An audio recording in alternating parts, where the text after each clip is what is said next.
Hello everyone, welcome to BioWorks. So our topic for today is outbreeding devices and pollen pistil interaction. Let's get started.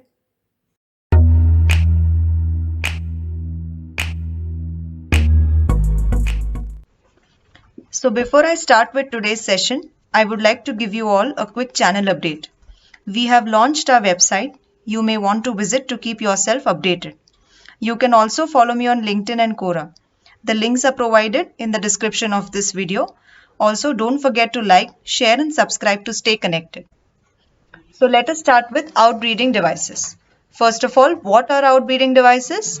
Outbreeding devices are all those mechanisms that are adapted by the plant to prevent self-pollination and to promote cross-pollination. But the question over here is, why does the plant need to prevent self-pollination? You guys must have heard of inbreeding depression. Yes. So inbreeding depression is something that arises because of continuous inbreeding or continuous self-pollination. Because of self-pollination for a longer duration, the progeny may become weaker. So the plant adapts certain measures or certain characteristics that favor cross-pollination and prevent self-pollination so that inbreeding depression can be avoided. So let us now look at various outbreeding devices shown over here. Starting with the first one, which is unisexuality. So as we all know, unisexual flowers are all those flowers which either have male part or the female part present, right? So when you talk about unisexuality, the plants may be either monoecious or they may be dioecious. So I have shown here a diagram to differentiate between monoecious and dioecious. For simplicity, you may remember that mono means one and di means two. So what you can see in the image over here is monoecious plant is a single plant with two different types of flowers. You have the male flower as well as the female flowers. Although the flowers are unisexual, but they are on the same plant, so hence we call it monoecious plant. And what is dioecious plants?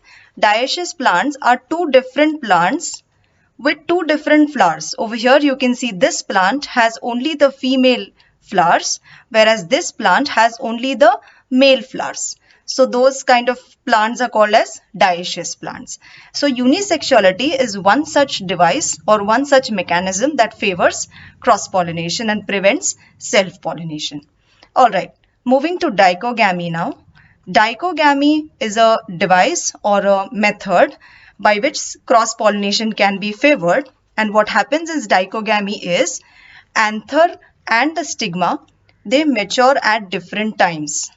See, for self-pollination to take place, anther and stigma should mature at the same time. Now over here what happens is, you can see there is something called as protandry and something called as protogyny. Over here, if you break this word, pro means earlier, andry means androecium. Right? So what happens in protandry is the androecium matures first. You can see over here anthers have matured first earlier than the stigma. The stigma is not yet receptive. The anthers have matured and the pollen grains are released already. So such condition where androecium matures earlier than the gynoecium, it is called as protandry. And the other condition is protogyny, where the anther has not matured, but the stigma has already become receptive. So here gynoecium has matured first. Hence we call it protogyny. Now let us understand the third one, heterostyly. Over here, if you break the word heterostyly, hetero meaning different, styly means the word relates to the styles. So you can see I have shown two flowers here. This flower has very long style and this flower has very short style. So if you can observe carefully, the level of the anther and the style, the stigma, do not match, right? So it is very difficult for the pollen grains from anther to settle on the stigma. For self-pollination to take place, the anther and the stigma are generally at the same level. But in heterostyly, as you can see in the image, the anther and the stigma are not at the same level and hence self-pollination is naturally prevented and cross-pollination is favored. Alright, now let's move to the fourth one, which is hercogamy. Now, hercogamy simply means a mechanical barrier or there is spatial separation between the male and the female parts of a flower. So here we are talking about a flower that is bisexual flower, which will have both the stamen and the carpel present.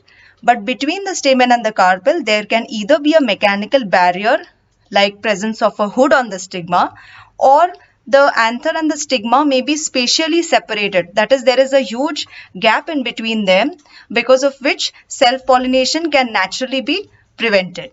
So that is called as hercogamy.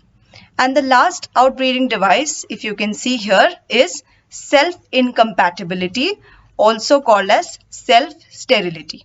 So what is self-incompatibility? It is a genetic mechanism wherein the pollen grains are inhibited on the stigma of the same flower. So if the pollen grains are dropped on the same flower, it is not allowed to germinate further. That mechanism is called as self-incompatibility or self-sterility. So these were all the various types of outbreeding devices that favor cross-pollination. Let us now understand pollen-pistil interaction. As you can see, two terms here, pollen and pistil, and there is an interaction between these two.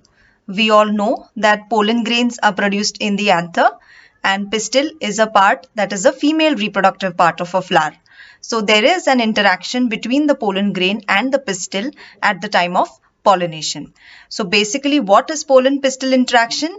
It is all the events right from deposition of pollen grain on the stigma up to the formation of pollen tube and the entry of pollen tube inside the ovule is called as pollen-pistil interaction. So I'll write that down over here. So all the events from deposition of pollen on the stigma, right? We all know that the pollens are deposited on the stigma up to growth of pollen tube, right? So all those events right from deposition of pollen grains on the stigma up to the growth of pollen tube is called as pollen-pistil interaction.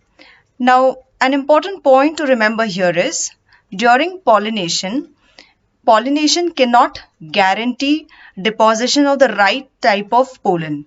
I am using the word right type of pollen. What I mean by right type of pollen is that the pollen grain is compatible. I'll write that here.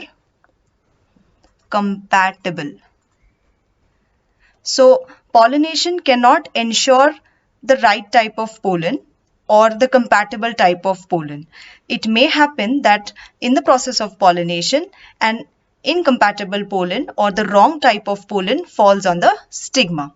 So if that happens, let us assume that a type of pollen that is there on the stigma is not compatible. It is the wrong type of pollen. What will happen then is the pistil will not allow germination of such type of pollen grain on the stigma. So how does that happen? It happens by the chemical means.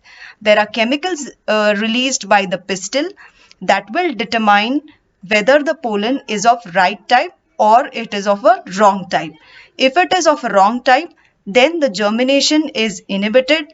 Also, the growth of pollen tube inside is restricted. And if the pollen is of right type, then the pollen grain is allowed to germinate on the stigma. And how does it germinate? The stigma, as we know, it is sticky. It has presence of nutrients and water. So the pollen grain on the stigma absorbs those nutrients and water. And then the pollen tube emerges. It passes through the style. It goes inside the ovary. And when it enters the ovary, it enters inside the ovule through the micropyle. I hope you all remember what is micropyle. Yes, it is that small gap at the end of the ovule near the funicle from where the pollen tube enters inside. So through the micropyle, the pollen tube can enter inside, and through the synergids. If you all remember, at the synergids, there is something called as filiform apparatus, and synergids help the pollen tube, it guides the pollen tube to enter inside the ovule. Then the contents of the pollen tube can be delivered inside the ovule. So that was all about pollen pistil interaction. So hope you found this video helpful. See you in the next session. Thanks for watching.